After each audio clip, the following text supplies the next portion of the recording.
Dahil nga sa abundance ng mud crab sa Pilipinas, kahit saan probinsya ka masiksik, meron at meron kanya-kanya mga specialties na putahe.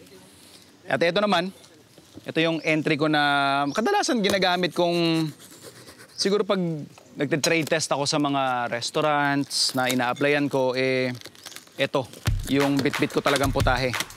Gawa lang tayo ng crab cakes. Ito nyo naman, buhay na buhay pa, oh. Saya.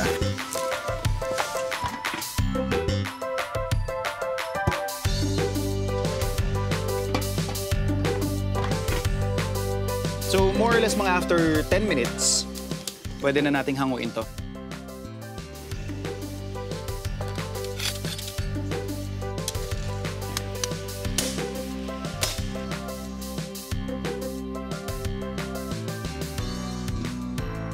So, once na nahimay na natin yung pinaka-meat mismo, pwede na nating i-mix yung iba pa nating ingredients. So, we have here our chopped onions.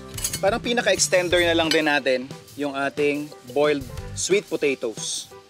And then Dijon mustard, konting pepper. And then season na lang din natin ng salt. Imamash lang natin yung ating sweet potato. Dahil sinama natin yung katas ng ating nilagang or na steam na alimango, makikita niyo very wet yung ating mixture.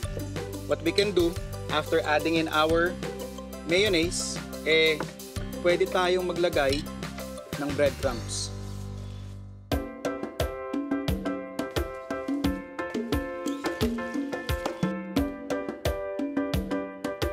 And for color na rin and additional flavors, maglalagay lang ako ng ating chopped na leeks.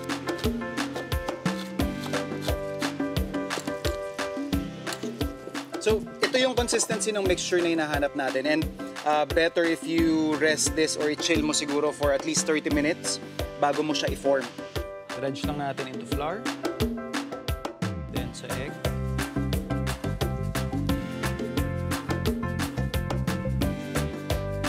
Pwede na tayo mag-deep fry.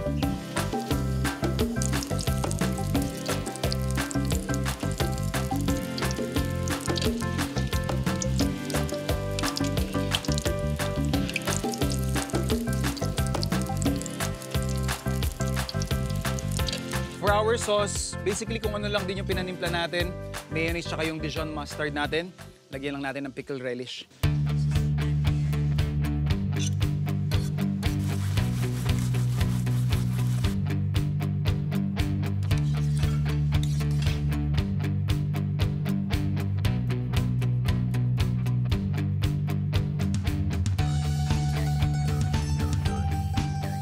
Cheers!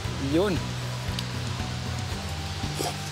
Kahit marami tayong nilagay na ibang ingredients, yung crab pa rin yung nagdala ng lasa, no? Damit.